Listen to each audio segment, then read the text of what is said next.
pleasure as chair to call Russell County Commission official meeting to order for July 23rd. And I want to thank cable TV. They're usually on the spot. They're not here right now, but I'm sure they will be. And for the Citizen News that always gives us coverage, and we appreciate it. It's a hometown paper. I want to welcome all the officials, the department heads, and the media when they arrive, and our guests. And we do have one citizen for public comment, Ms. Vivian Covington.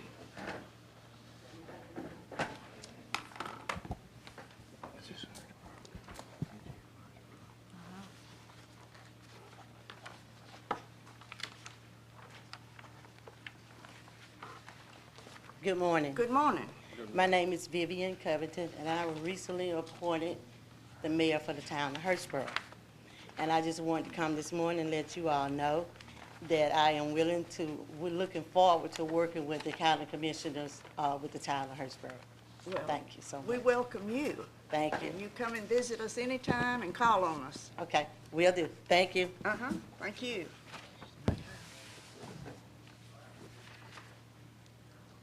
Madam Administrator, will you call the roll? Be glad to. District 1 Lee. Present. District 2 Pugh. Present. District 3 Martin. Here. District 4 Reed. Here. District 5 Epps. District 6 Corbett. Here. District 7 Scrooge. We've established a quorum, Madam Chair. And it's our pleasure this morning to welcome the pastor of St. John's AME Church, Pastor Maurice Wright III. Maybe not. Here. Will you rise with me and I'll lead us in our invocation. Remain standing, please, for the pledge, and I'm going to ask Commissioner Lee to lead us in that. Shall we pray? Father, we thank you for this beautiful day, Lord, that you've allowed us to awaken and get ourselves ready and about the work of the day. Thank you, Lord, for the people here that are concerned about their government, and we thank you that we as commissioners will do the job that we ought to do and serve you first of all and the people and our country.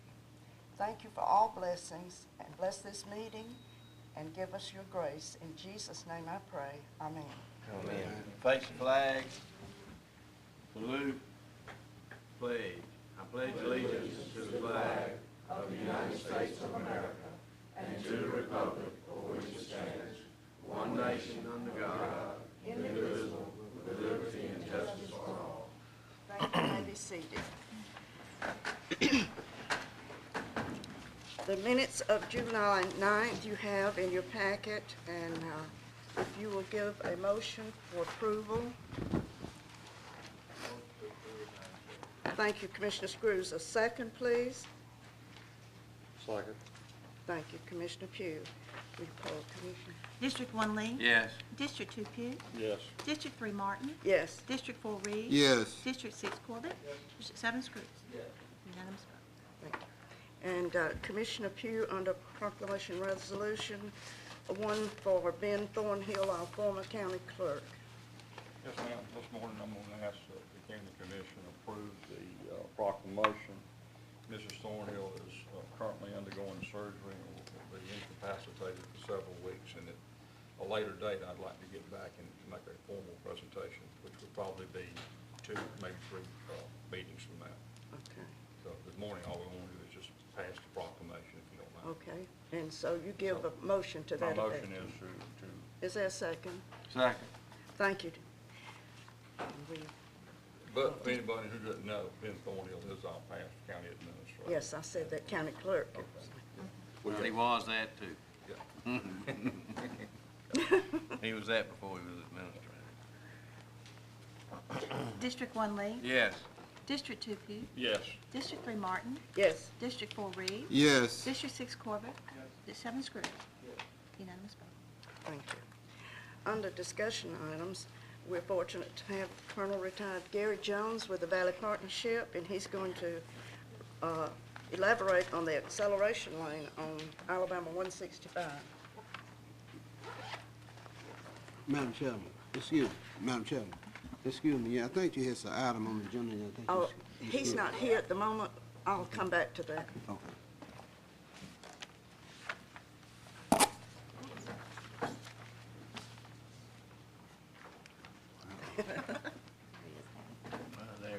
Madam Chairman and members of the commission, I thank you for this opportunity to provide you an update.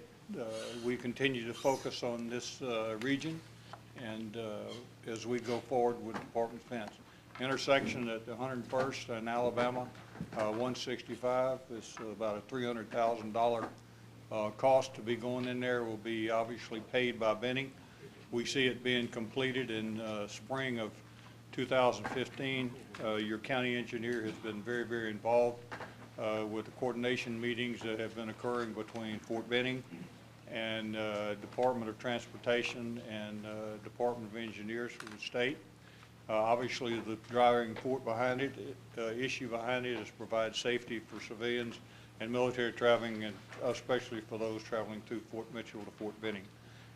Would like to update you while we're on Fort Benning that right now there's a sequester driven study that's looking to eliminate some 14,000 jobs in this region, much like the same issue we went in the past. We could have some 27,000 population impacted by that. Those aren't Gary Jones numbers. Those aren't Valley Partnership numbers. Those are Army study numbers. We are developing the rebuttal.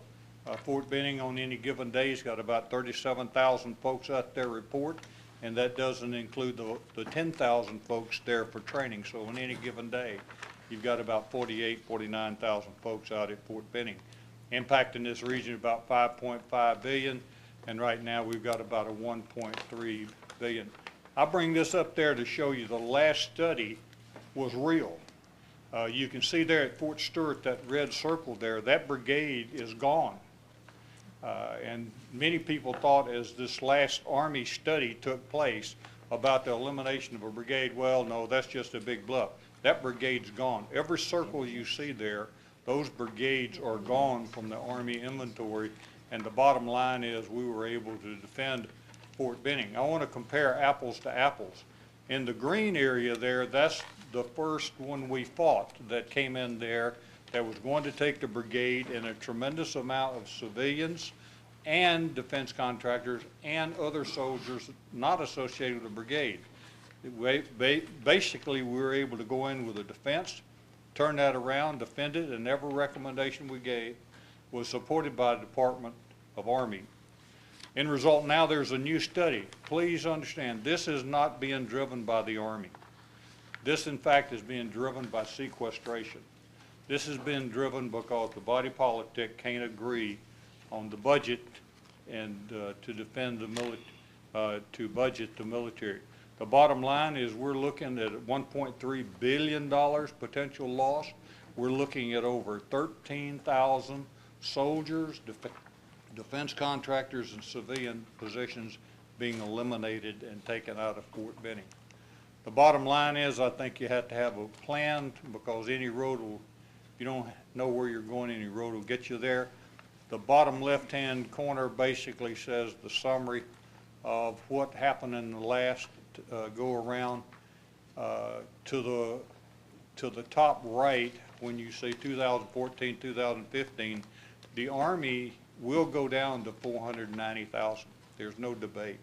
The Army will now go down to 440,000. That decision has been made.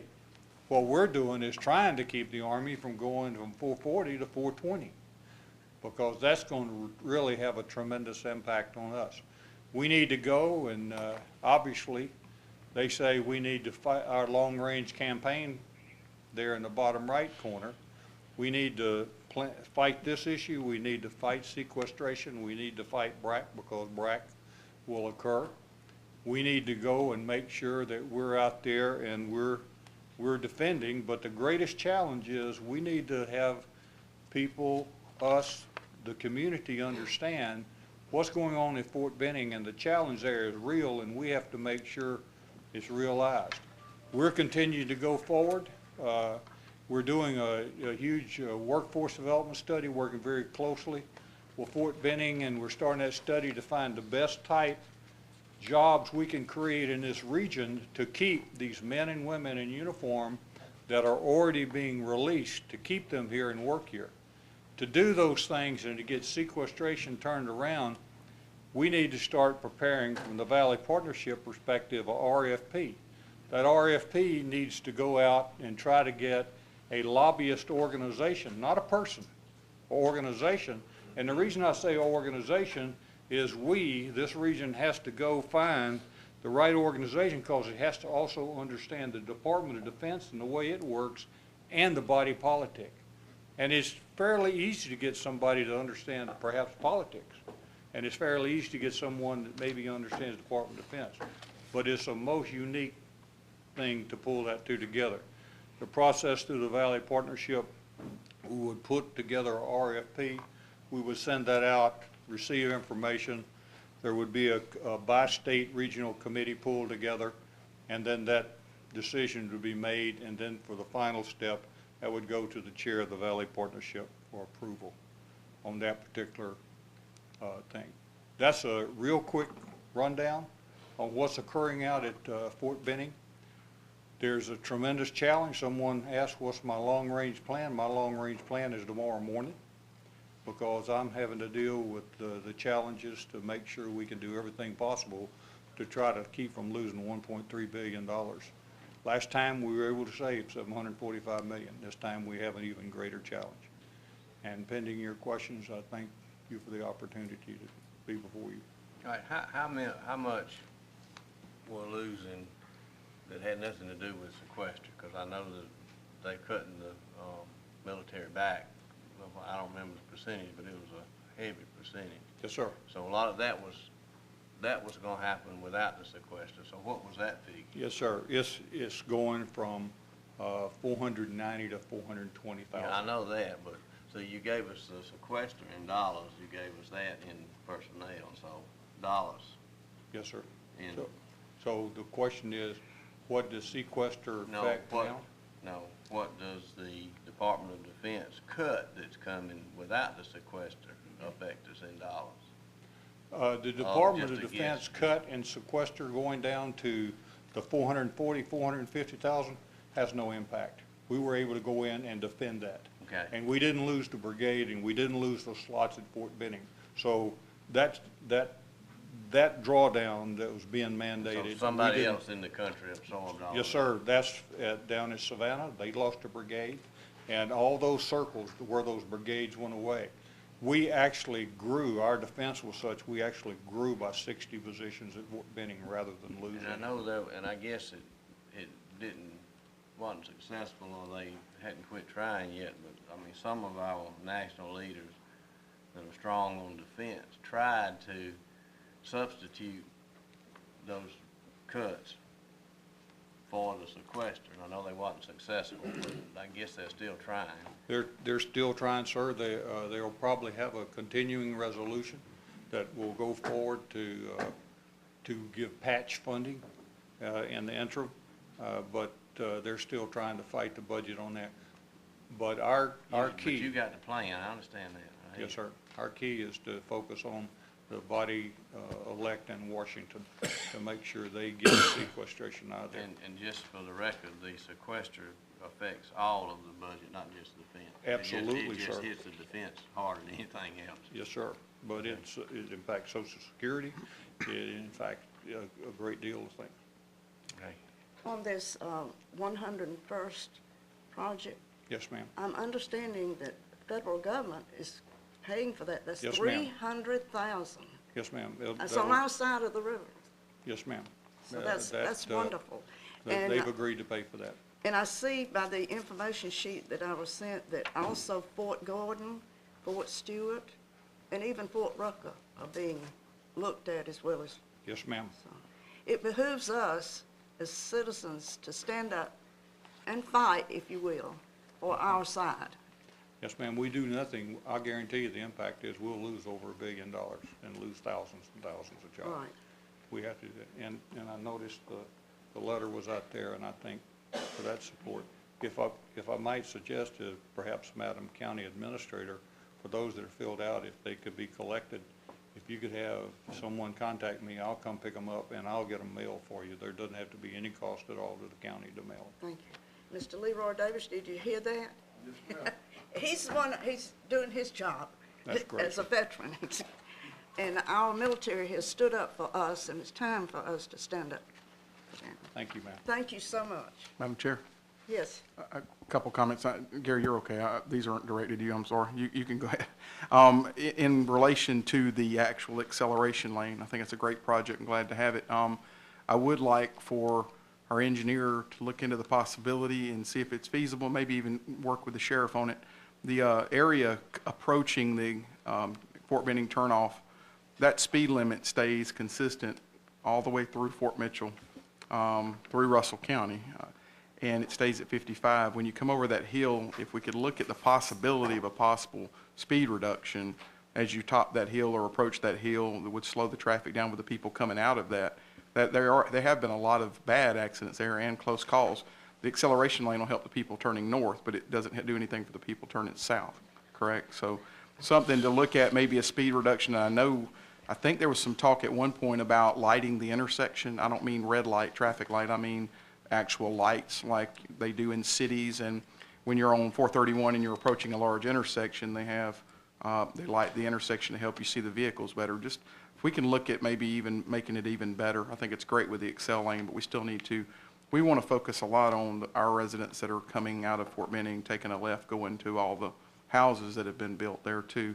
So maybe there will be a way to help with that as well. And maybe, speaking with Mr. Franklin about it too, just a second ago, maybe even the distance for the speed reduction could go all the way to Owens Road because of the buildup of traffic, the railroad tracks that are there, the businesses and all of that. So just something if you can look at. I know that may be a state issue. I don't know exactly how that works with the county and the state. Probably would be a state decision, but if you can look into that for us, that would help. Thank you. And I want to reiterate, the letters are here. It's like a draft of a letter. You can, we're asking citizens to please, respond to this in the positive that we need to protect our post, our base, and our economic needs. And we would lose a lot. So be sure you get a copy of that. If you don't, just call the office and speak with Beth, and I'm sure she can get you a copy of that. Let's back up now, and Judge Harden, I moved ahead, but it's about the referendum.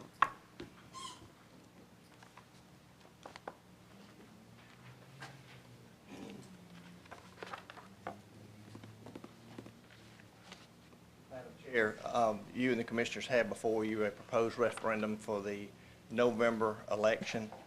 This has to do with the nuisance bill, whether or not the citizens want us to adopt those powers. If you can take a moment and review that, and then if you approve that, then I'll send it to the proper authorities to get it on the November ballot. Do we need to have it read? It'd probably be good to read it in the record. Okay. Why don't you just read the resolution? The whole thing. Resolution authorizing probate judge to place Alabama Limited Self-Governance Act on ballot.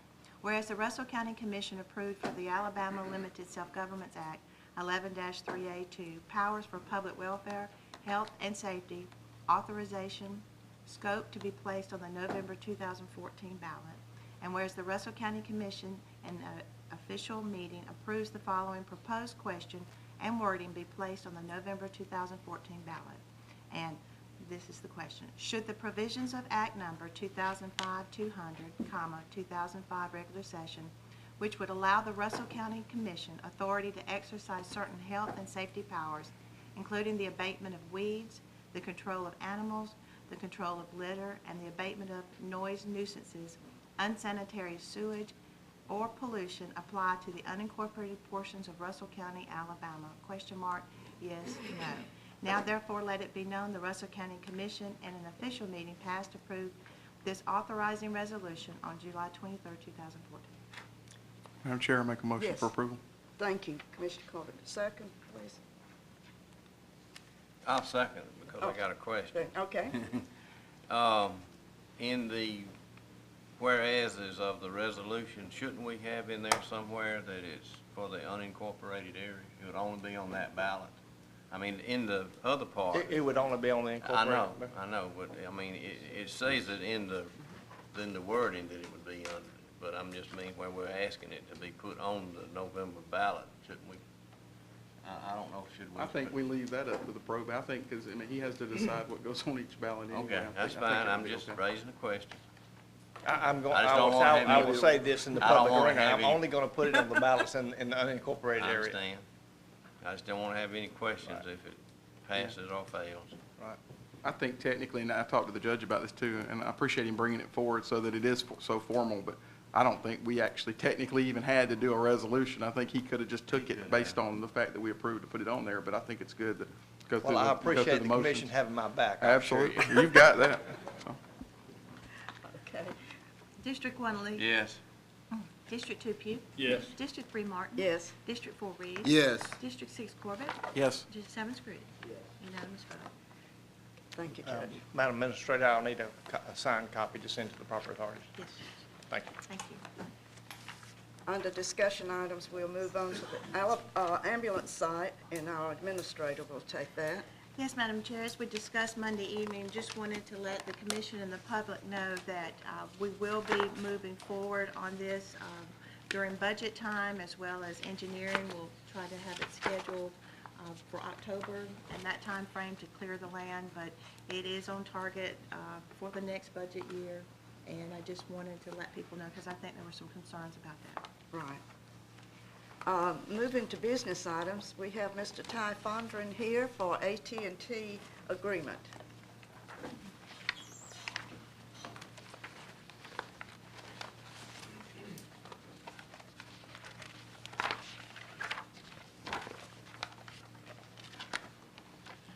Thank you, Madam Chairman, and good morning to everyone. Good morning. I take a point of personal privilege and say it's good to be in the Chattahoochee Valley this morning. I'm a product of the Chattahoochee Valley, albeit I was born across the river. But it's all, and my wife's family has roots here as well, so it's good to be here. I wanted to make a brief presentation to you about AT&T's plans to deploy its UVerse service, its UVerse TV service, in the Columbus TV market.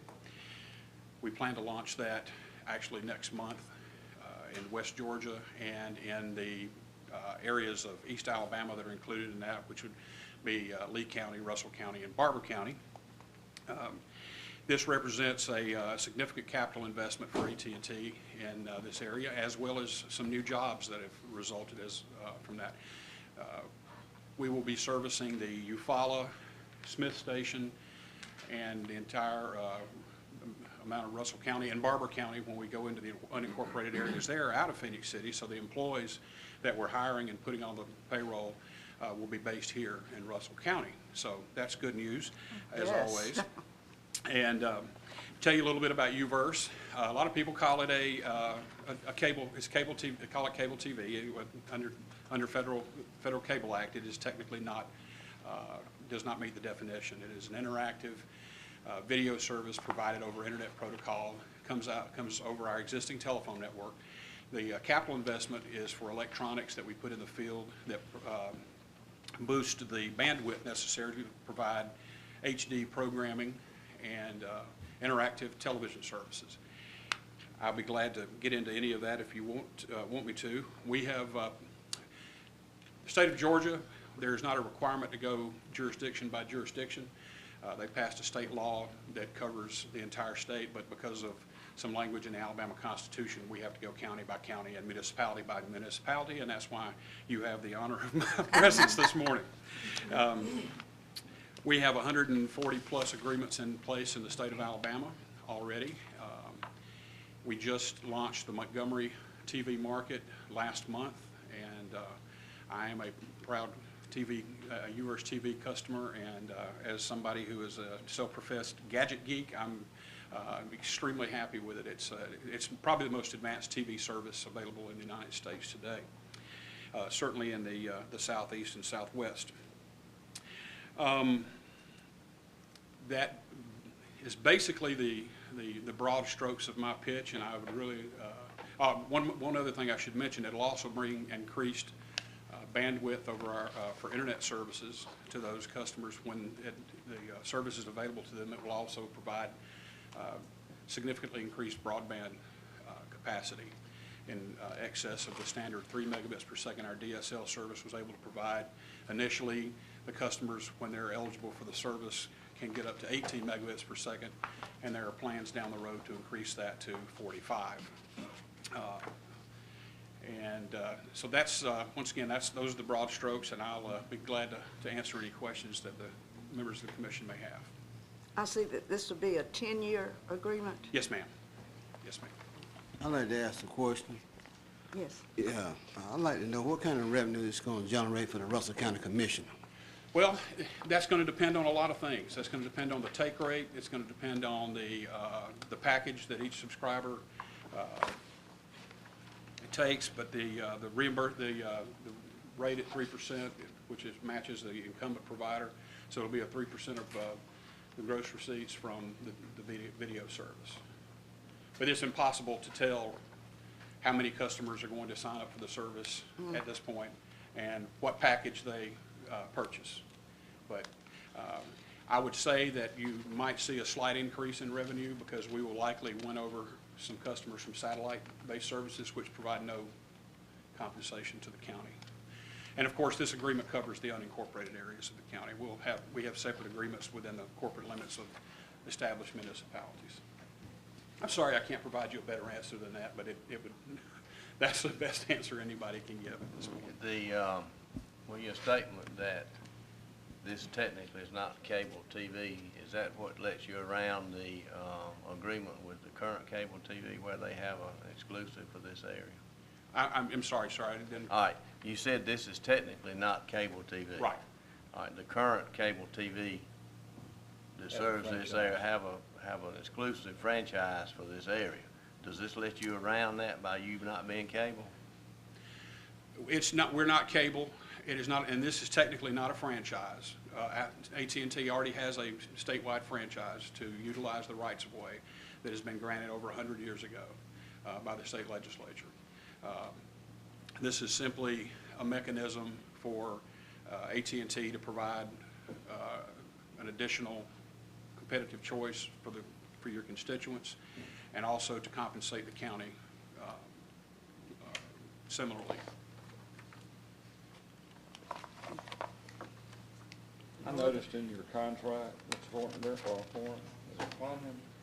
Is it Fondren. Yeah, Farnham, that you're actually asking us to do some things that we do normally, but you're spelling it out in the contract, such as not to delay issuing permits and all. Why is that language in the contract?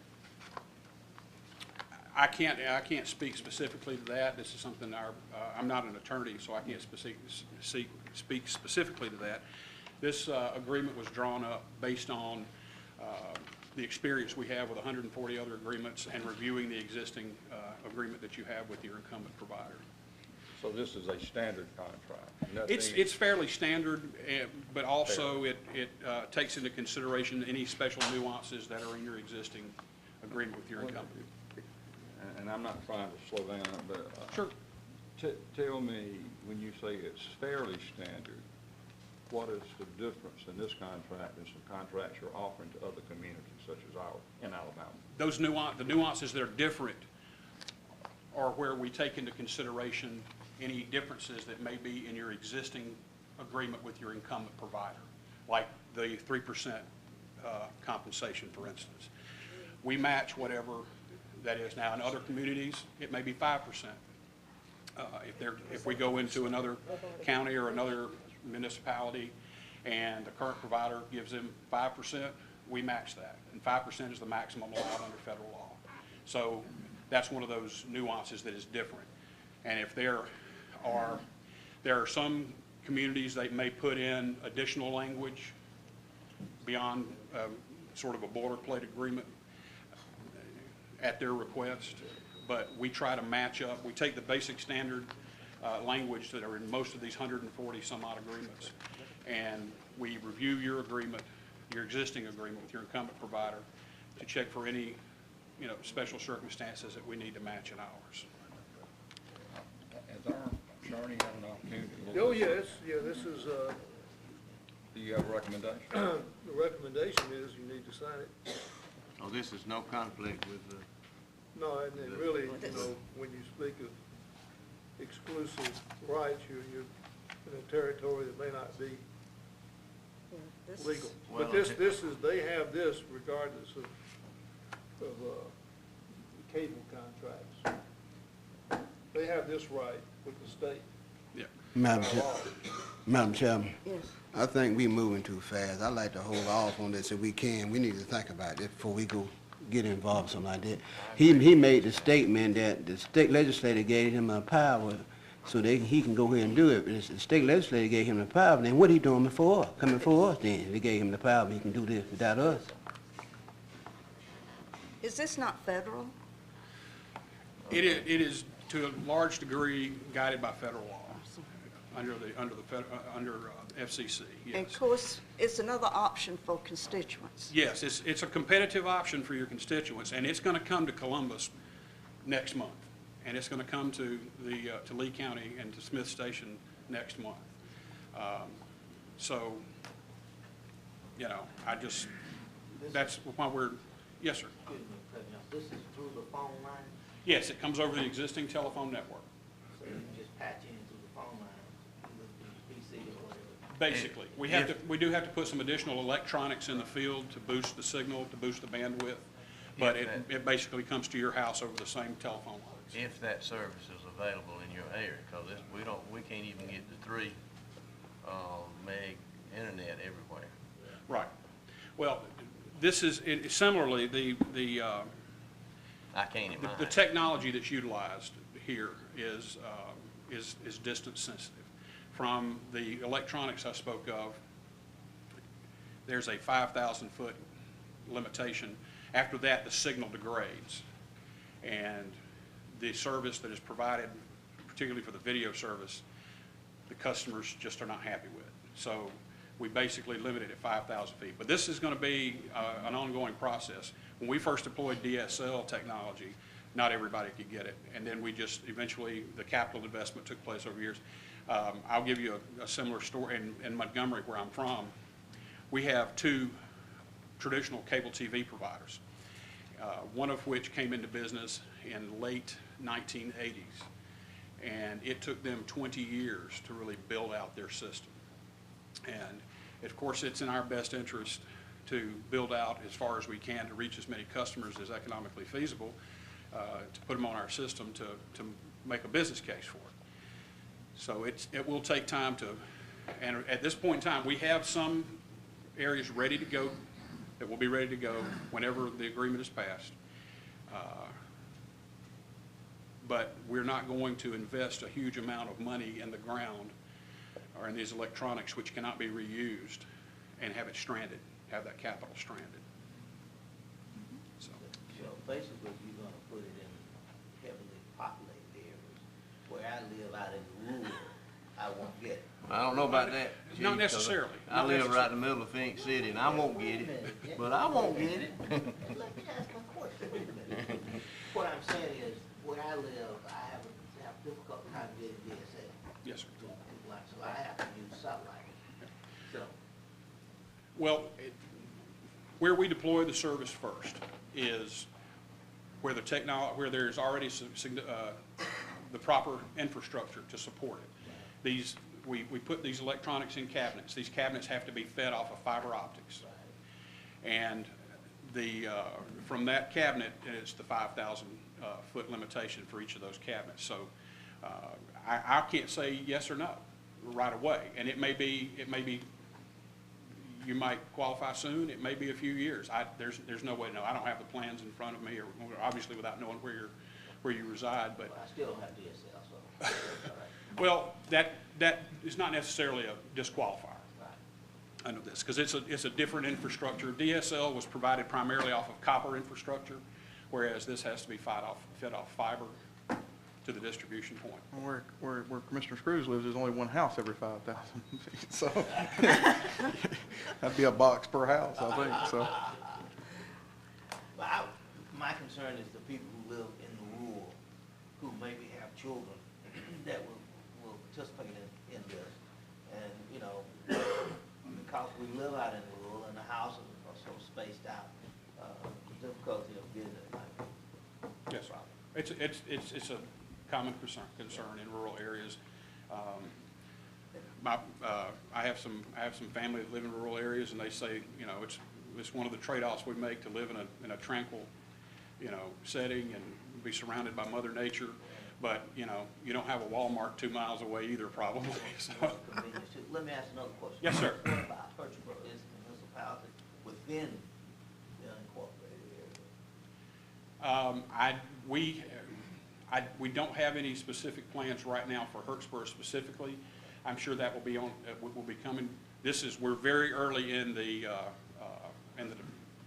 phase, and our forecasters only do it 1 year at a time, and we're approaching towards the end of that first year. So we'll have additional plans for additional deployments that will come about in the first quarter of 2015. Another question. Do you have to get approval from City of Phoenix City too?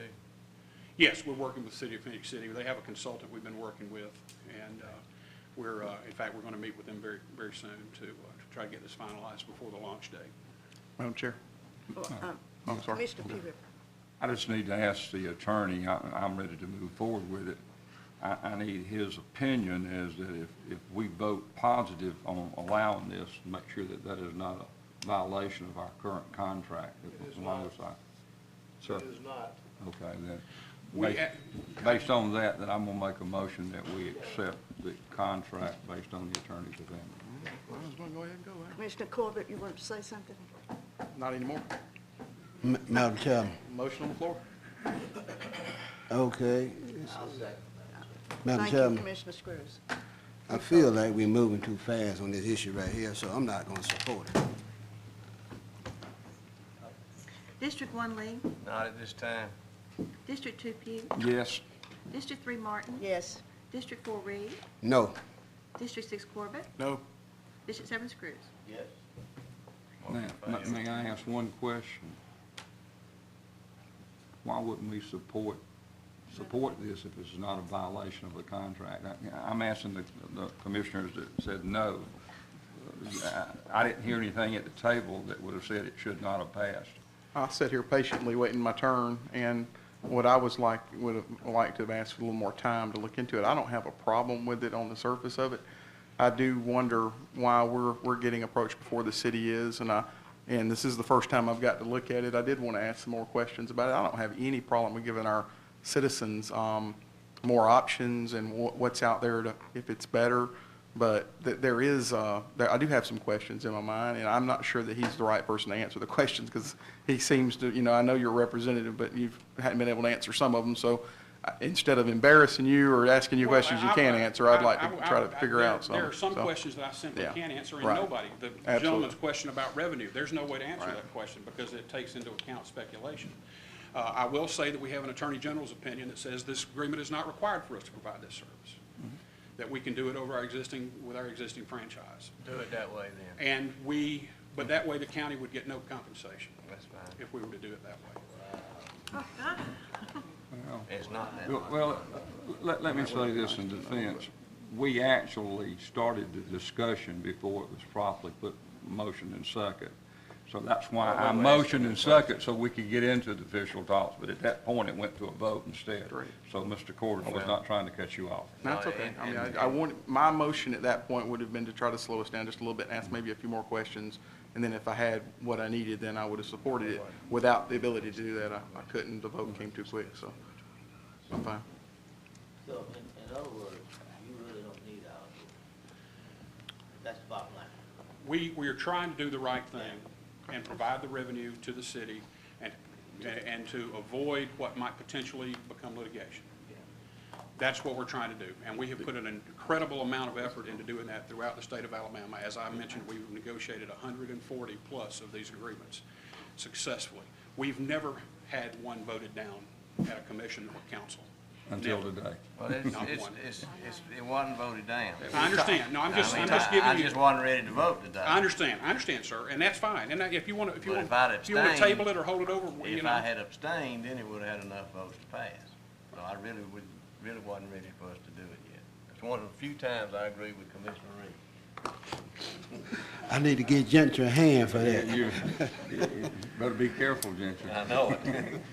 I don't know what's gonna hit me. My when I walk question outside. is, Yes, sir. in the contract, now that would we have enjoyed the tax inside the corporate limit also under your contract?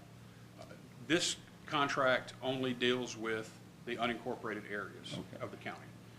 The incorporated areas will be addressed with agreements with the municipalities. Why wouldn't we, because we're a county all over, why wouldn't the contract be broad enough to give us that power all over?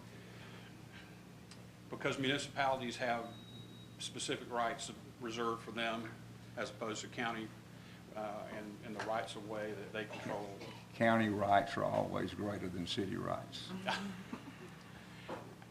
I can only speak to how, like, once See, again, that's some of the the precedent is we negotiate, we have agreements in place, just like the city of Phoenix City has an agreement in place with the incumbent provider.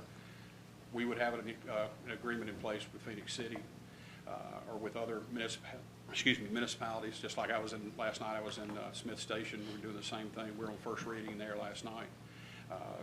So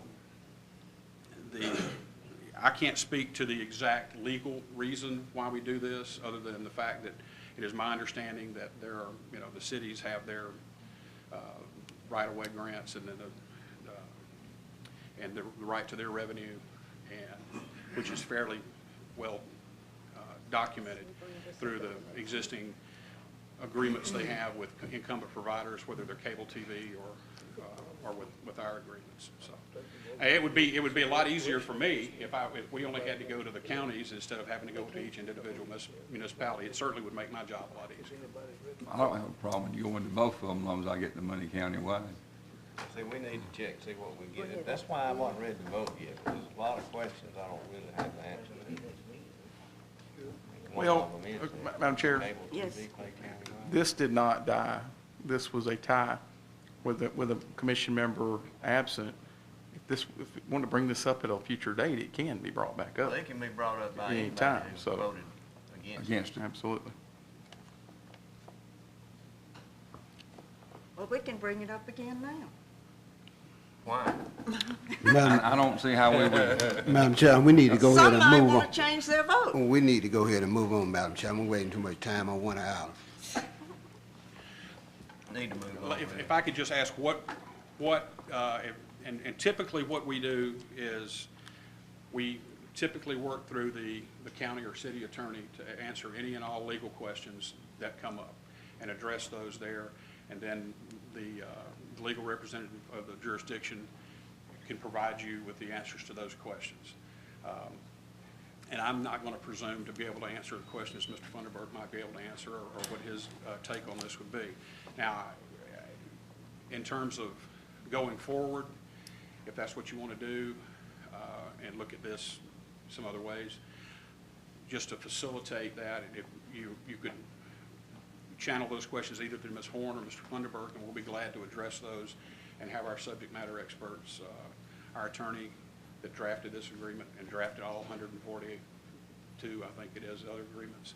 We'll be glad to do that.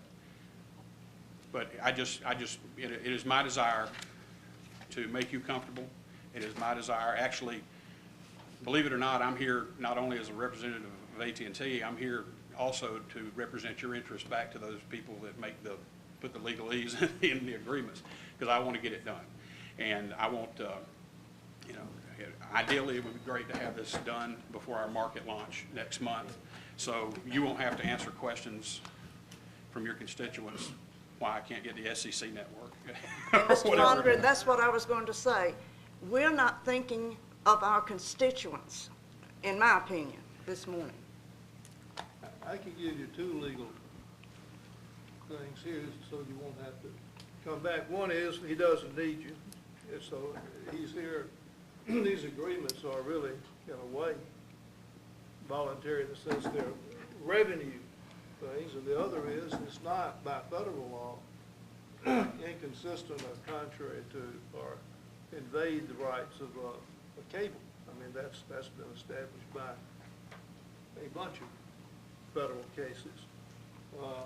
So they're here, they're, what they've done traditionally is do these agreements with the various legal entities, cities, counties. I mean, that's the way they've done these agreements. So it's really a voluntary thing with them coming in, even though they have the federal and state power to offer you a method of being compensated for a service. And we need compensation. I would like, do you have any business cards on? Yes, I do, sir. I'd like one, and I would like to say that I want you 5%, and. It'll be 3%. Well, He wants 5. But we can negotiate that. You said Well, up to 5. actually, under federal law, it can't, there's a what's colloquially called a most favored nation status. If the current provider is paying 3, then we pay 3. But with that being said, is, you know, I have rental property, and I see my tenants, you know, some of them have cable, some of them have direct, and Right. things of this nature. So I don't see that any different than what's already going on. And based on the attorney's opinion, that's where I'm at on this. It's just a cash flow that we're not getting and we could pick up. Madam Chair. And it's going to happen anyway. Madam Chair, That's the a couple, bottom line. real quick. Again, and this is one of the questions I had, you said 3%. Is the city getting 3% as well? That's what they're currently getting from their incumbent provider, yes, sir. Okay. We match whatever the incumbent is. The word I had was 5. Is that not true, that they were getting 5? If it is, I'm in the middle of. See, that's why I didn't want to do this that 25. quick. Too many There's too many questions, questions here. that's what I said. We're not being, you're saying, and Madam Chair, you said that we're not looking out for the people, but I disagree with you. Passing something I've got questions on is me not looking out for the people and me not doing my job, and I have questions.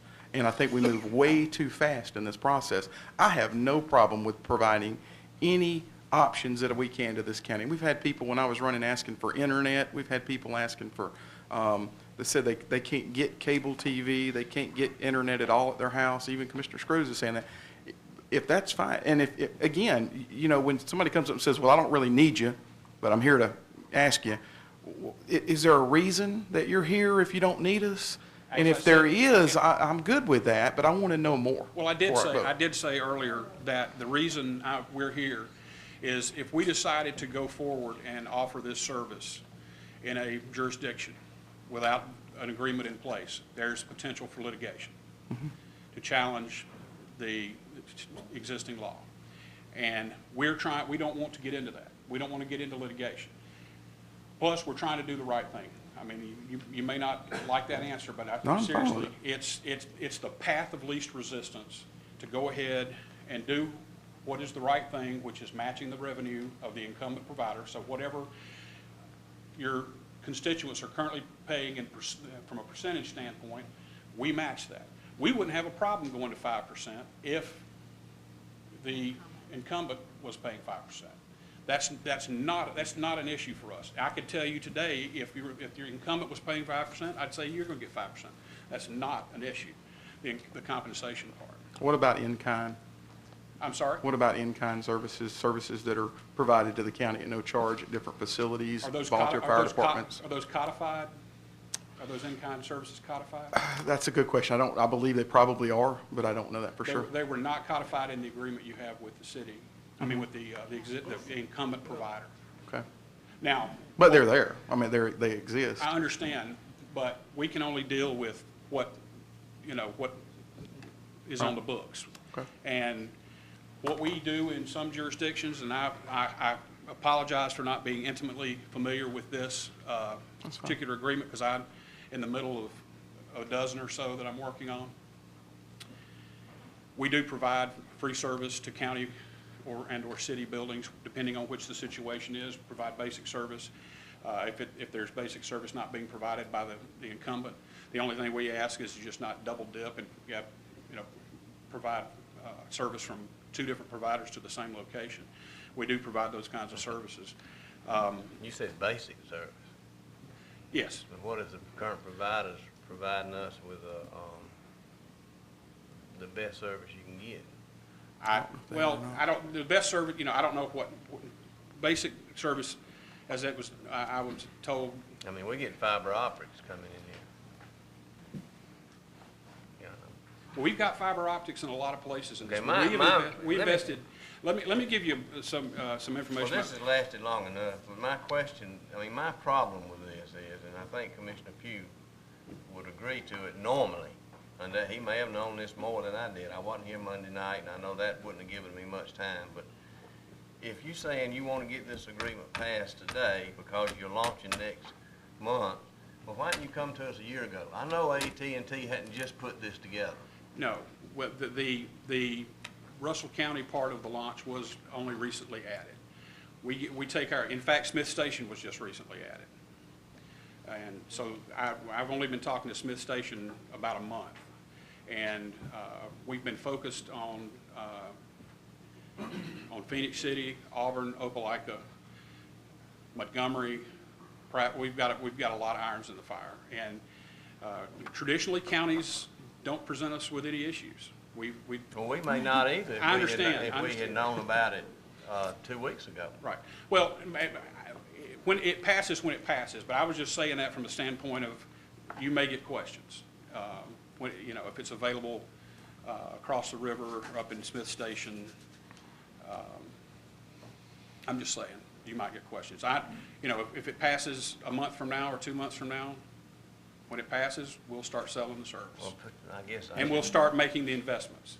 You know, that's the thing, is like I said before, I don't want to strand any investment because we can't reach an agreement. If for some reason, because you said you hadn't got approval from Phoenix City, if for some reason Phoenix City turns you down, would then you even be interested in the unincorporated areas of Russell County? Because it wouldn't have that many customers. I can't answer that question. I That's can't. not No, my you decision. wouldn't. Yeah, that's not my decision. Well, I will tell you this, it took, when we negotiated in Huntsville, it took us a while to reach an agreement with the city of Huntsville. We went in to the outlying areas and we still negotiated, got agreements, and provided the service. That county's a little bit more populated. But anyway, go ahead. We need to move on. We've been in. I appreciate everyone's time, and I'll hang around and answer any questions Thank you, Mr. one-on-one. Paul. I would want to ask him one question. Although he did not get approval, they have the right. Do you think that you'll proceed with providing that service? I'm sorry. I'm sorry too, because we're going to need to move. I just want to know, because it was stated that you already have the right by the state. I'm asking, do you think that your folks will go ahead and proceed whether we sign the contract or not? Okay. We will basically. So it's a dead issue then? Well, not necessarily. Depends on what Phoenix City does, and when we ask some questions and get the answer to some of these questions, I mean, it could easily pass. It's dead right now for the Right, talking about. today it is. We did have one jurisdiction do that, Spanish Fort. They decided that, we actually pulled the agreement and pulled our request, and they came back to us 2 years later and said, please do it. So that's the only one that we've ever done. Madam Chair, one last comment, and I'll be quiet for the rest of the day, almost. One thing I would urge this commission to do in the future, and I've said this a couple of times, I would really like to see items like this brought up in discussion first and then placed on the agenda in business for the next meeting, because I've had since Monday night to read this, and that's where my questions started coming. It's the first time I saw it, other than I did, obviously we can access the packet on Friday, but it's still not a lot of time. Anytime we have issues that deal with funding, deal with finance, deal with anything that's controversial or could be controversial, I'd love to see it come up discussion as a first read type situation and then given back. Did I see it? Okay. Okay. Thank you. We'll move on, please. Next is the Russell County Radio Tower MOU. Chief Bracefield. Madam Chair and Commission, I just need to put a tower up on your property, and I'm asking for permission. That's it. And we did discuss that Monday night. Yes, Monday night we discussed that. We're building a new radio system. We'll need to add a new tower. We'll have 2 towers on our radio system because if we've got some coverage problems. Russell County owns some property down Poorhouse Road, which is conducive to building that network out. We're just asking for permission, and we can trade some, we're going to be able to, it's going to be a larger, taller tower. It'll benefit the county because we'll be able to take some of the county infrastructure and add that to our tower, and it'll give them better coverage as well. They can still use conventional. Our system will be different, but you can hang several different types of antennas on this tower, and that's pretty much what we're asking for, is if we could use that space. And this agreement would do that. Sheriff Taylor, do you have any comment on this? I do. I just wanted to let you know that I'm in agreement to allowing the city to use our property down there. We'll find a amenable spot, that will give us the ability to have a little better tower than what we have. If somebody approaches the city, they're willing to share some of that revenue with us. And we won't have any money in it. So I think it's a good situation all around. Madam Chair. I think it's good that the city and county work together, yes. I agree 100% with this project. I spoke with Chief Smith and the sheriff about it. I think it's very good for the city and the county even more in the future.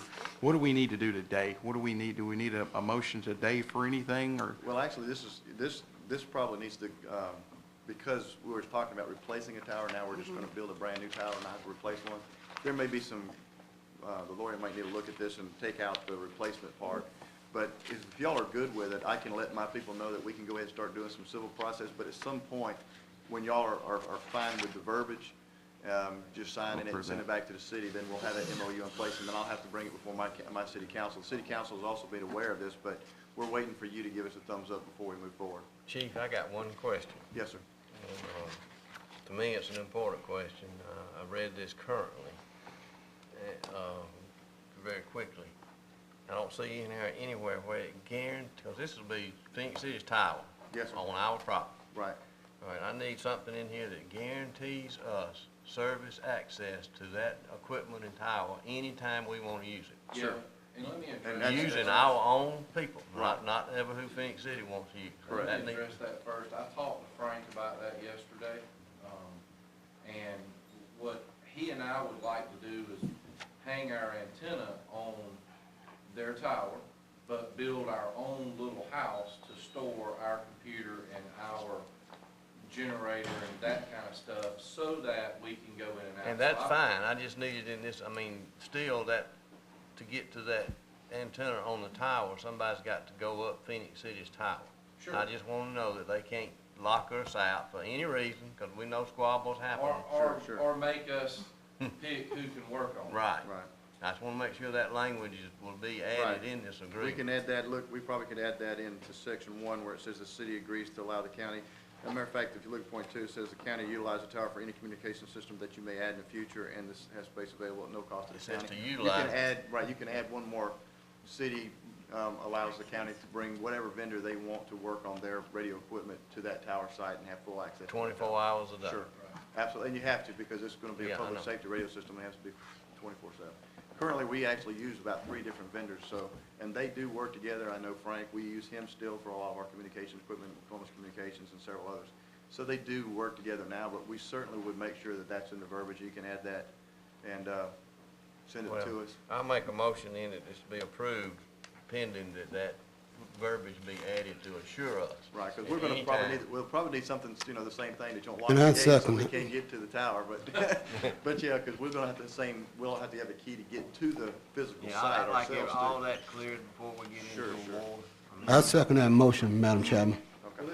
Well, question, since section 1 says that you may utilize the tower. Right. And what else is it that y'all want? I just want Access from, I guess, from other vendors. that we have access with our vendors at our choosing, 24 hours a day. Discussion? Why are we approving it? I mean, I'm obviously support it 100%. Why are we approving it now when we've got things to add? Why don't we just amend your motion to say that the administrator, the sheriff, the attorney, and any other department heads the administrator sees fit work with the city to get this drafted in the correct form before I we just thought it was have to something change we it? needed to approve. Well, it's Okay. not, yeah, actually, this is gonna take a year to build out, so this does not have to be approved today. I I just withdraw wanna my give the motion. thumbs up that I you're thought so. okay with us Okay. doing that, and we'll move I'll forward make with the the plans. I in our withdraw my construction. motion. Well, I'd like to make that motion that we ask the administrator, the sheriff, the engineer, and any other department, the attorney, and any other department heads the county administrator sees fit to work with the city in a favorable product of moving this project forward in the city. Madam Chairman, I just feel that I serve on the 911 board, and I just feel like the sheriff and the police chief and our county attorney should get together and work this thing out. Yeah, you gotta have the sheriff in there, because some of this, and I think you did include that. Yeah, Yeah, that was So, and, you know, Larry too, it's his property down there. We don't wanna, we don't wanna put it on top of his building where he can't get in and out with the trucks and, that type of thing. I don't think anyone seconded the motion. Let me second it so we can move on. District 1 Lee? Yes. District 2 Pugh? Yes. District 3 Martin? Yes. District 4 Reed? Madam Chairman, what we voting on? Voting on to postpone. Okay, didn't nobody else say it, state it. Yes, Voting on, Commissioner. yes. District 6 Corbett? Yes. District 7 Scruggs? Unanimous vote for something. Thank you, yes. The 911 board appointment for District 2. Thank you, Madam Chairman. This time I'd like to reappoint Travis Pugh to fill that next term, please. That is an appointment. Okay, thank you. The tractor bid results, Mr. Kite.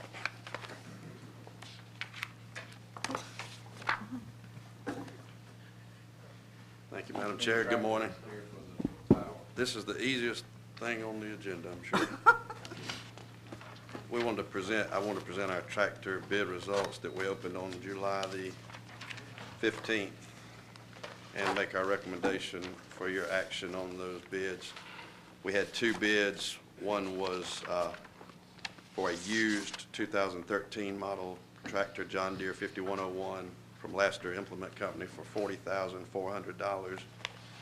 The other was from Sun South LLC for a new tractor for $43,300, which is a $2,900 difference. Both fall within our budget. Same model tractor, however, the new tractor, other than being new, has a 2-year, 2,000-hour warranty, while the used tractor has a warranty through February 21st, 2015. So we recommend that the bid be awarded to Sun South for the new tractor. Okay, do I have a motion for this awarding contract?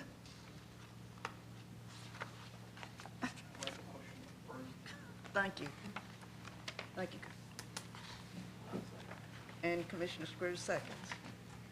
Call the commission. District 1 Lee? Wait a question. Oh, they have a discussion? How much less would the used one have to have been before you recommended it? My point is, why we even allow them to bid used ones? We knew they wouldn't have the warranty. Let me answer that. Then I was at the work session. Okay.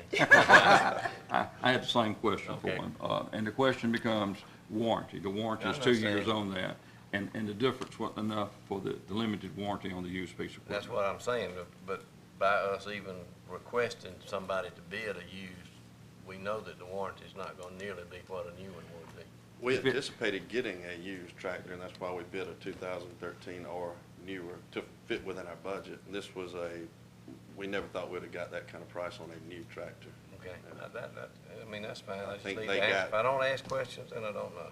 I think they give us a very good price in order to keep the I mean, local what we'd business. have really liked was a brand-new 2013, right? This one only has a couple hours on it. I mean, they drove it across the parking lot to sell it to us. It's a very good price on that tractor. Any other comments? Okay. District 1 Lee? Yes. District 2 Pugh? Yes. District 3 Martin? Yes, District 4 Reed? Yes. District 6 Corbett? Yes. District 7 Scruggs?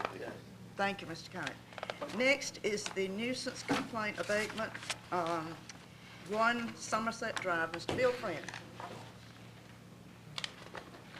Morning, Madam Chair. Good morning. Okay, come before the commission this morning to report that a public nuisance exists at number 1 Somerset Drive. The property there was foreclosed on. All the utilities have been cut off at this establishment. The gentleman that lived there before had moved all of his belongings outside along the side of the building and in the yard. Also, there's several piles of trash and garbage. You have several pictures in the packet stacked along there. I talked to Mr. Funderburk prior to coming to the work session, and he said that we needed to bring up the fact that a lot of this is personal belongings and furniture that belongs to this gentleman. Again, the bank has foreclosed on it. We have attempted by email and by certified mail to contact the bank that foreclosed on it, which is located in Montgomery. They, at this time, to this point, they have not responded. Could I make a comment on the legal part? We need to authorize this against the owner, which is the bank, and the guy that left it there, although we probably won't get much. I mean, it's his stuff, but right now it's being essentially maintained by the bank. But to make sure we get everybody, we need to authorize it against the guy that lived there and the bank that owns it. I'm willing to make the motions in my district, but I don't know that I want to call names. I didn't. Okay, all right. At this time, I'm going to make a motion that we'll abate this property based on the complaints and you. advice of council. I'll second that motion. And Mr. Corbett seconds. Any other questions? Any poll commission? District 1, Lee. Yes. District 2, Pugh. Yes. District 3, Martin. Yes. District 4, Reed. Yes. District 6, Corbett. Yes. District 7, Scrooge. Thank you, Commissioner. Thank you. Thank you, Bill. Next is Culture Building, Commissioner Pugh. Thank you, Madam Chairman. For those that were at the work session on Monday, if you'll notice the paintings that are hanging in here, this is prior to the era of the assassination of Mr. Patterson, who was a Phoenix City resident at the time to become the Attorney General of Alabama, his son later becoming the Governor of Alabama. The Culture Building, as you will see on the projection up there, belongs to the county, and we've owned it for several years, and it's been utilized in the past. But basically, right now, the room that that Mr. Patterson and them, Albert Patterson, and then later John and them occupied upstairs is pretty much looks just like he walked out of it a couple of weeks ago, other than the void of the furniture. It is my purpose to try to see that this building, which is owned by the county, become a productive piece of property and to reflect the values of the city and the county. And I would like to work closer with the commission on trying to establish the room upstairs to reflect back the day that when Mr. Patterson was assassinated, which the family has agreed to work with us. But at this point here, we also have, in my working with the Culture Building, I stumbled across one of our best-kept secrets, Mr. Mike Howard, who is an artist that is from Girard, Alabama, currently lives in Red Hook, Brooklyn, and also has a second home, or maybe his main home, I'm not really sure, in Hurtsboro. But he spends a great deal of time. He actually flew from New York back in Sunday just for this work session and today's meeting. With that being said, I'm going to ask that Mr. Holmes stand up and, if he will, maybe give us a rendition of what the prospects are for this building.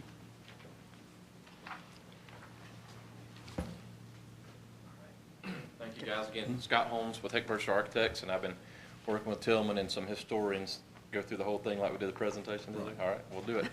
Let's just make sure. Again, we'll get to it, but I'm going to let Mike speak a little bit later too as well. But what we're dealing with is a Culture Building here now, and just some photos that we found from historians of the occupants that were there before. But one of the things I think that is important about the history about the building is also its location. Of course, you've got the new, it's right downtown Phoenix City, across from the 14th Street pedestrian bridge. You've got the Russell County Judicial Center right by it, the new potential museum site for the Phoenix City Museum, the parking garage, Troy, and the hotel. All this is happening right now at this current time. And of course, the Judicial Center was the first thing. You've also got 3rd Avenue streetscape. So this whole area is going to look a lot different in about a year. Heck, it looks a lot different right now, but a lot of those projects are going to be completed within the year. So it's a great location for the county, and I think if it is a museum, to work with the county and Phoenix City as well, one partnering project. This is how it exists today. Photos on the bottom and a rendering up top that we've kind of put together that we've manipulated. What you see from those original photos is the entry storefronts have been bricked up. There's been an elevator added. The tile has been covered. There's also been a hip roof put on top of it, which before was a flat roof, so that's not historic as well. Some of the existing signs was removed, and all the storefront are gone and awnings are gone. So this is how it exists today. If you guys have been in there lately, you know that it's only being used for storage. It's unoccupied, it's unconditioned, so the building is slowly deteriorating. It's got some building envelope issues. It's got some water coming in through the walls, around the windows. So if it just sits longer, it's going to continue to dilapidate and become a liability for the county, not just what it could be. Also, when you walk through there, we noticed, took some of our testing guys or our hazardous material guys. Some of the tile in there is suspicious material, meaning when we test it, it'll probably be hot.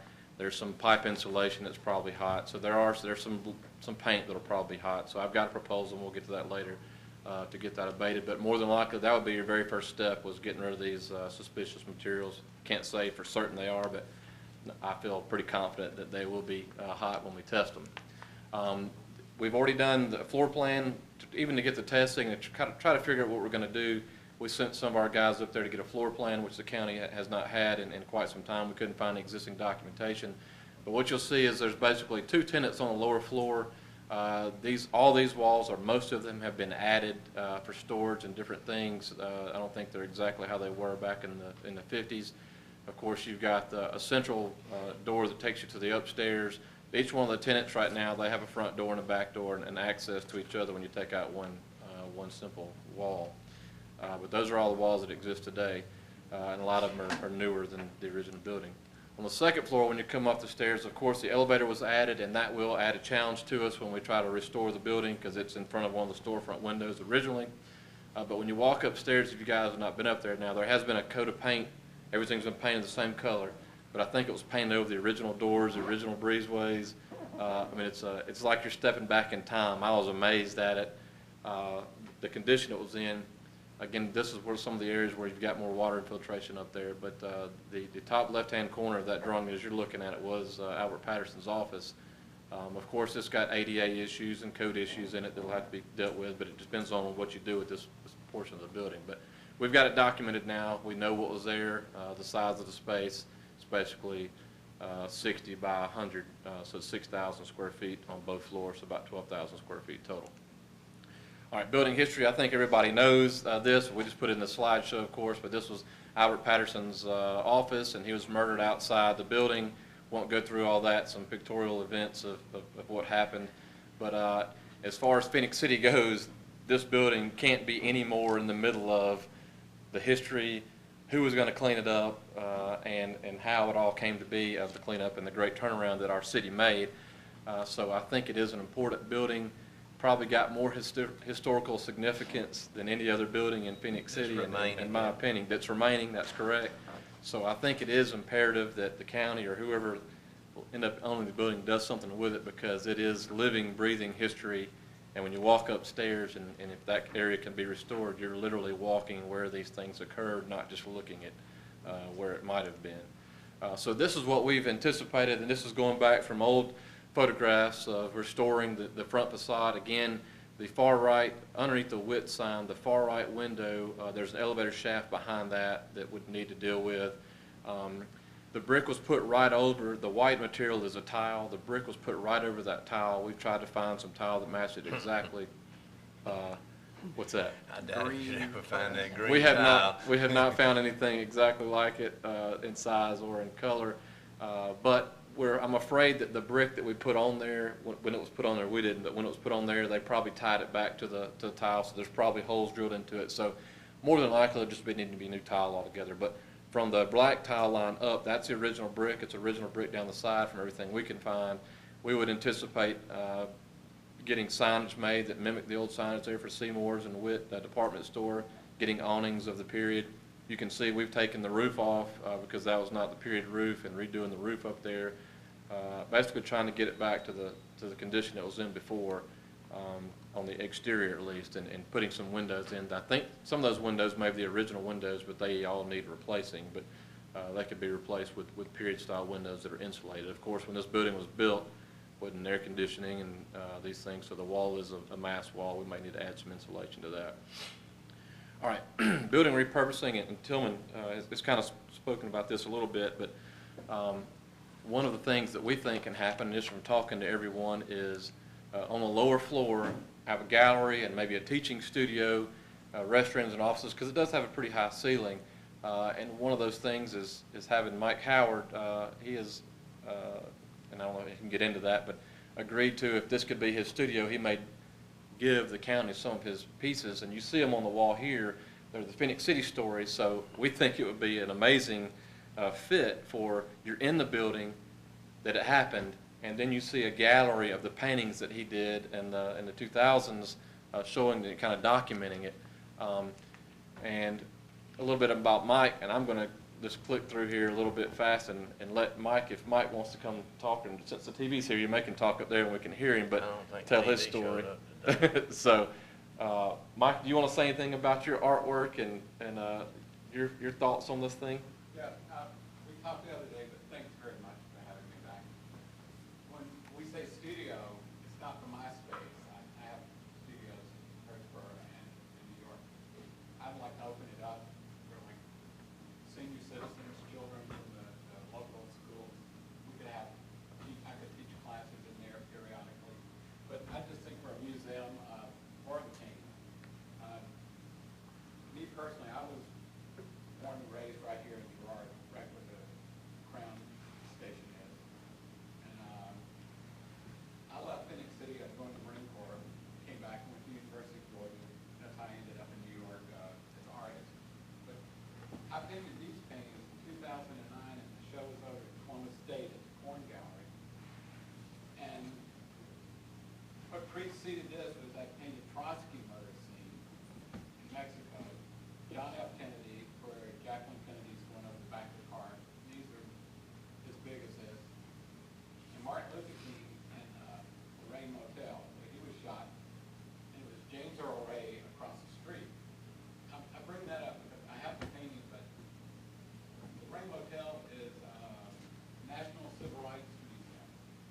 It's paying homage to Martin Luther King. You look in the motel room, I've been there, and it has a glass over, and this is similar to what Tillman was speaking about, Patterson's office. You can look into his room, just as it was set the day he was killed, murdered, and you can also go across the street from where James Earl Ray shot from the window, which is just a horrible dive, apartment house. But those things are, besides like the art, it's a major attraction, and it's paying homage to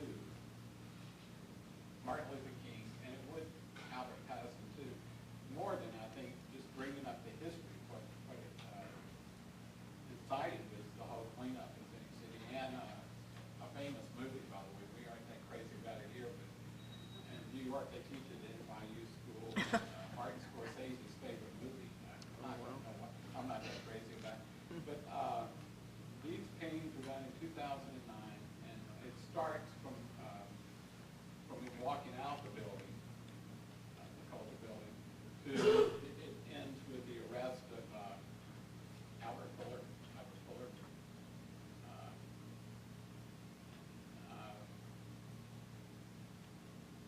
I think it's just the perfect spot.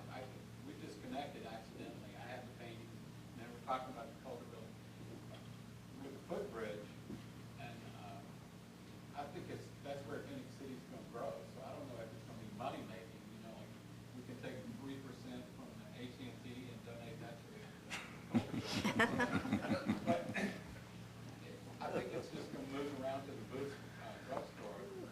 From my opinion, from riding my bicycle here and being around that neighborhood and the new pedestrian bridge, everything's going to Columbus, right to the YMCA building and Country Park here, and it's just going to come over to Phoenix City, especially for University being here. So I think it's a great location. I hate to see the building anything happen to it. And this seems like the best thing to do is cornerstone Phoenix City progressing around the corner. I really see it. But that's from an outsider who grew up here. Thank you very much. Thank you. I would like to, so we'll understand, the public will understand that Mike's paintings have been valued at somewhere around $500,000. That's an outside appraisal that's been, he had done within the last 90 days. He is willing to give those to this commission, but he is also working with Troy State on giving them other pictures of the Phoenix City itself, but not with what actually has to do with the culture building. he would like to see these hung in a gallery. So it would be on like a walk-in tour that you actually could go up and see the office, then come down and see actually what took place in Phoenix City pictorially. And when I get into my motion, I'll discuss it a little more, but I wanted the public to know that he is looking at giving these to us. All right, I'm ashamed. I think Mike Howard's more famous in New York and in the art circles than he is in Phoenix City.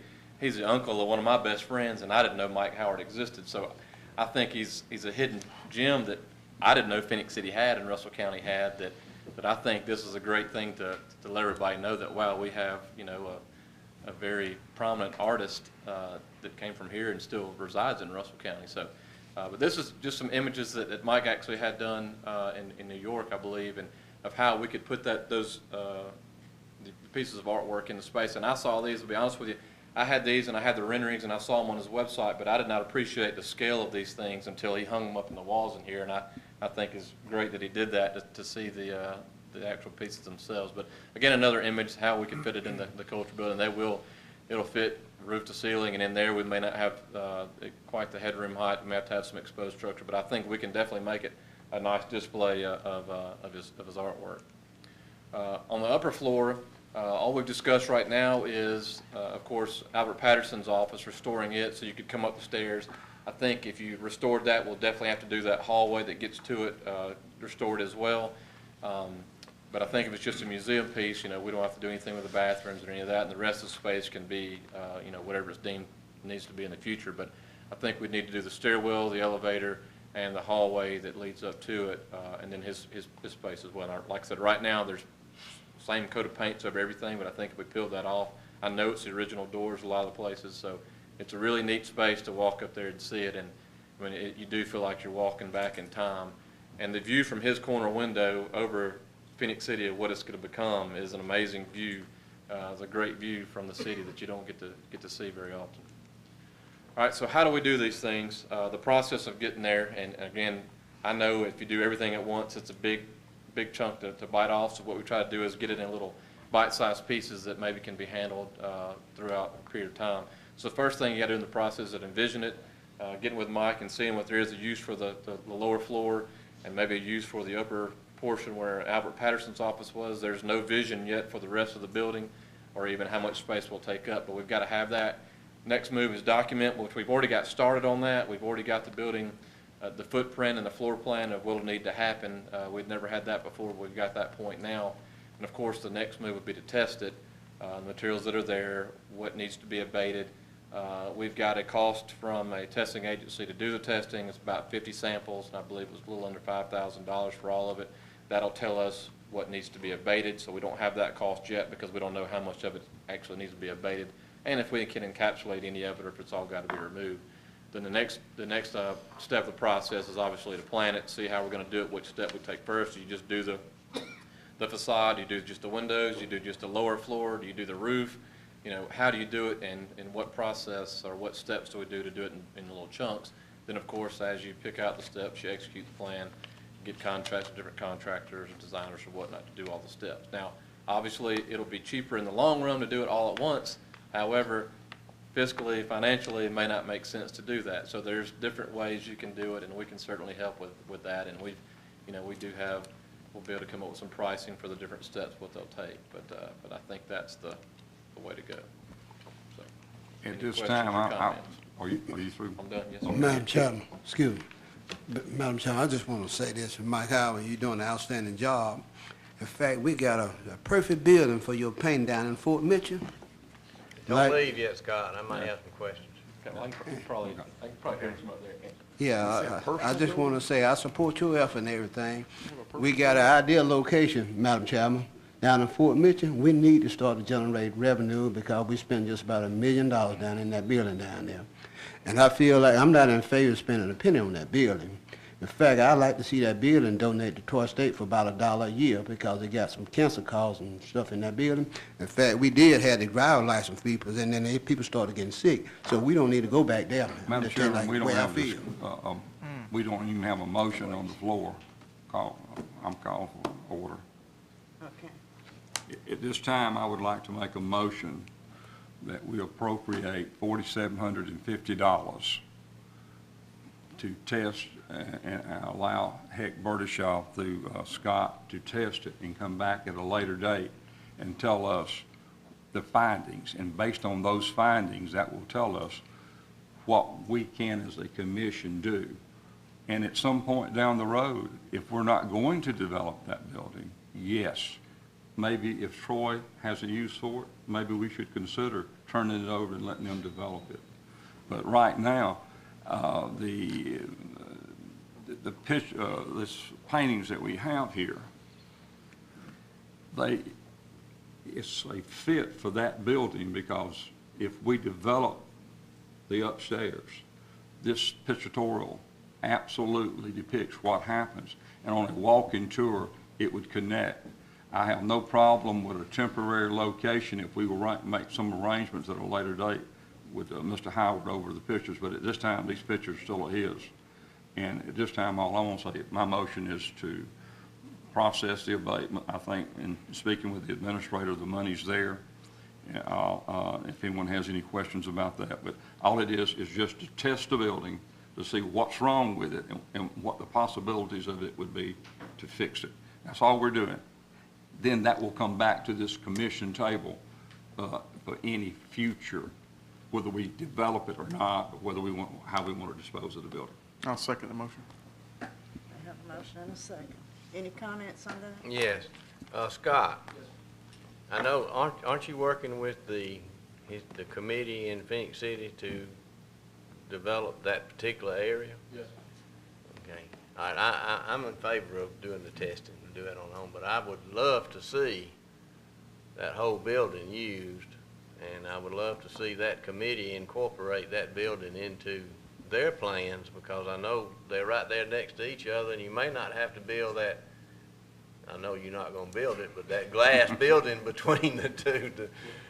You'll notice I've actually designed that building to let that corner breathe and to tie, my intent on design of that addition even would be to tie that building into the second floor so you could directly look. Because, I mean, you know, all those offices on the second floor could be utilized for different things in the Phoenix City, Russell County Museum. So I'm in favor of doing the study and seeing just, I mean, we've always heard, in fact, the commission did a study years ago about the asbestos, but I don't doubt if you'd find it anywhere and it'd be out of date. But I wish there was some way you could leave the hip roof on there and still do it, because that hip roof was put on there for a reason. The same reason the courthouse, that flat roof leaked like a sieve. And, you know, yeah, the flat roof looks better because it's more historically correct, and if you can put one on there that would guarantee it, maybe, but you could probably just reshingle or something the roof that's there a lot cheaper than you could go in and do all that other. There's no doubt that it could be, I think you can do the facade, I mean, we're just trying to take it back to the original historic look. You can definitely shingle that roof easier than take it off and do it, but, you know, I think the long-term plan would be to get it back there. And of course, I've always wanted to reconstruct the Patterson offices. I had a cousin that was his secretary for years, and I was hoping it could be done while she was living. Unfortunately, she passed away, I think, a year ago. But I'm sure there's still some photos and family photos, and maybe even some of the original furniture somewhere that could be put back in there. But she knew where all that stuff was. And I do believe that I have spoken with Mr. Patterson. He has photos, he has some furniture, and he's alluded to the fact that he may be able to locate the vehicle and would make it available back to us. May. Well, it'd have to go inside the building. You couldn't leave it outside. Well, you could put it outside, but you'd have to protect it. Yeah, inside would be good too. Yeah. One thing on your motion, I would say you would, the county would contract directly with Building Earth Science. There's no reason to have me as a middleman on that. So you would just sign a proposal for Building Earth Science for the $4,750 with the testing agency. There's no reason to have me as a middleman for that at all. Yeah, it'd save us, yeah. Madam Chair, Okay. I asked where we're pulling the $4,750 from. Yes, sir, the recreation line, Commissioner Pugh had allocated some funds early on when the budget was approved that have not been utilized. and it's not quite enough, but we have a little more in that line that we can use. Coach is on vacation, so.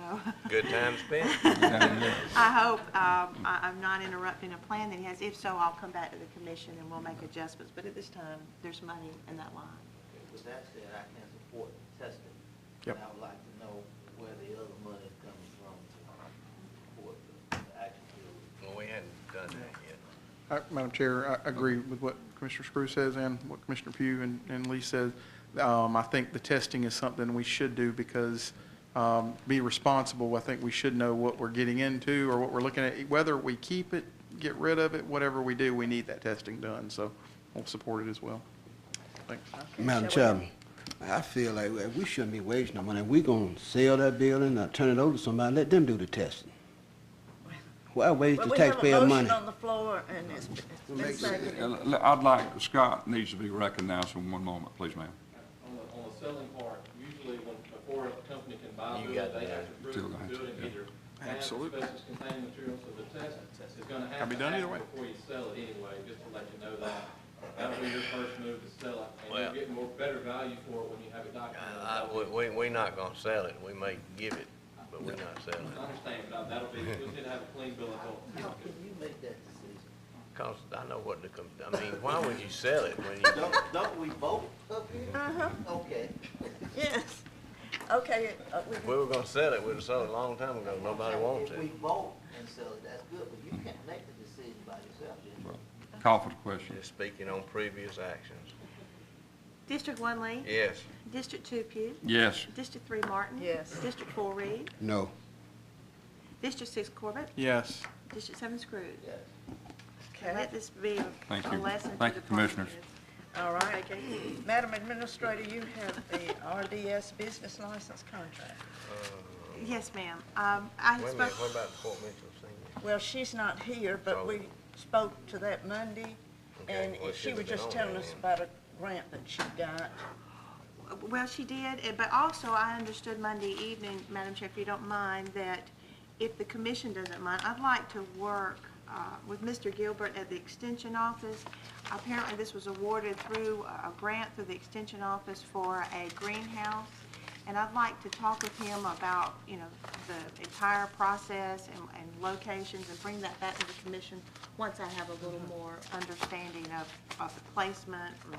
And maybe he can even provide a drawing so we'll have an idea of where it'll be placed, if you so agree, at the Fort Mitchell Senior Center. Okay. You need a motion to do that. I don't think so. I don't think so. So I'll put a motion that we allow you to work with, Extension Service to, I'll second it. Okay, we have a motion and a second for the administrator to work with Mr. Ted. Thank you. District 1 Lee? Yes. District 2 Pugh? Yes. District 3 Martin? Yes. District 4 Reed? Yes. District 6 Corbett? District 7 Scrooge? Thank you. Okay. The RDS contract is, it's expired. However, I did talk with the probate judge. They have been honoring their contract to include the one mailing per year. This is on prior business license only that have not been collected, which now is down to just very few, thanks to the good job Mr. Bill Friend does. But this is a just-in-case service they provide. They do not collect any money unless they do collect from the business owner, and that's only 35% of what the county receives the rest. Motion to approve renewal. Second. Okay, we have motion and second by Lee and Pugh. We have told the commission. District 1 Lee? Yes. District 2 Pugh? Yes. District 3 Martin? Yes. District 4 Reed? Yes. District 6 Corbett? Yes. District 7 Scrooge? Right. I just spoke with the attorney. I'm going to make the announcements because some of the audience may have to leave. Then we'll get to the executive session vote. But announcements today at 5:30 at the lobby of the Greater Columbus Chamber. They have invited us to attend the reception for the new general, Scott Miller, and that includes the administrator and county attorney. The Tears organization will hold a summer TAP program graduation ceremony.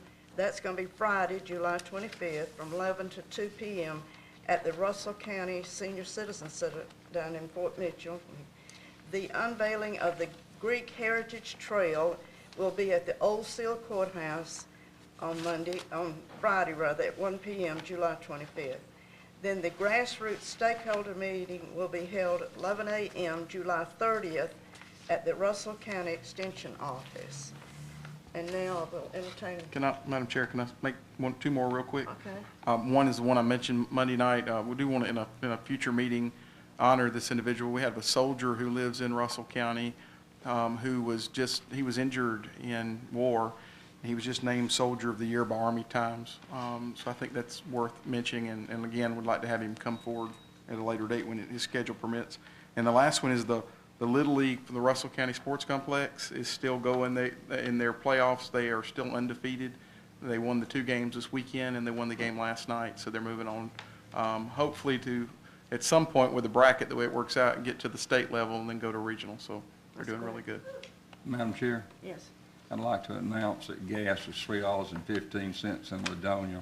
It's not a mistake, is it, like it was It's not a about 2 mistake. months ago? It's not a mistake. You better get it quick. Okay. Will we conduct any business once the executive session's over? It's possible. Okay, so the public needs to know if they want to stay there. Yeah, I mean, it depends on you.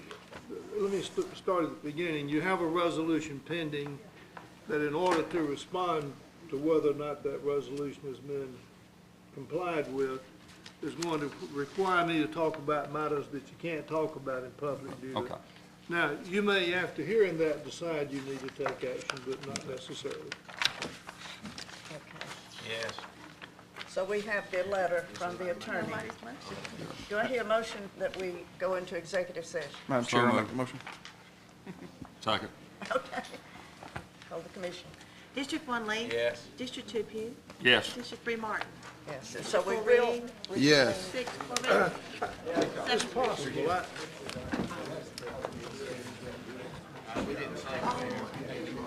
They never do tell us. If the probate judge is available, we'll go in there. Let's head that way.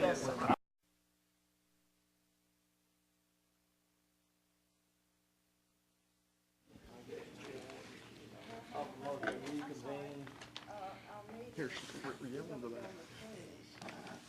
It's 30 days hence from today, and that's on Saturday, so it'll be August 27th.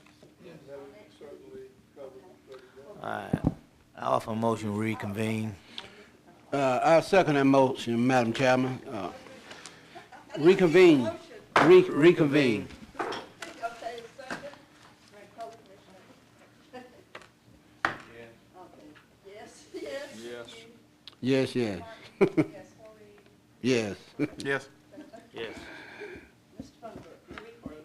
Let me cover the public meeting on the nuisance that we covered. We do need to set a public hearing. And it looks like August 27th, that's our last meeting in August. If y'all would recommend that we have that hearing, prior to the public meeting, commission meeting on the 27th of August, 2014. Is there a motion, please, on that? So moved. So moved. Second. District 1 Lee? Yes. District 2 Pugh? Yes. District 3 Martin? Yes, District 4 Reed? Yes. District Corbett? Yes. Yes. I believe we have something Yes, else. secondly, Madam Chairman, there's a pending resolution dealing with issues involving children and family connection with Russell County.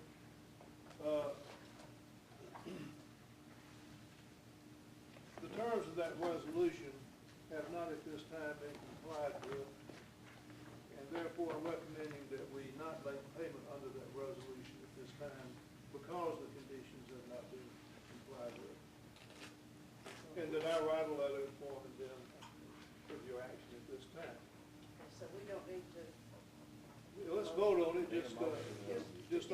give me the authority to notify the agency and those concerned that we're not making payment because at this time, because the resolution has not been complied with. Okay. We need a motion on the floor. So moved. Mr. Hughes, second, please. A second. And second, Mr. Colby. Yes. Yes. Yes. Yes. Yes. Okay.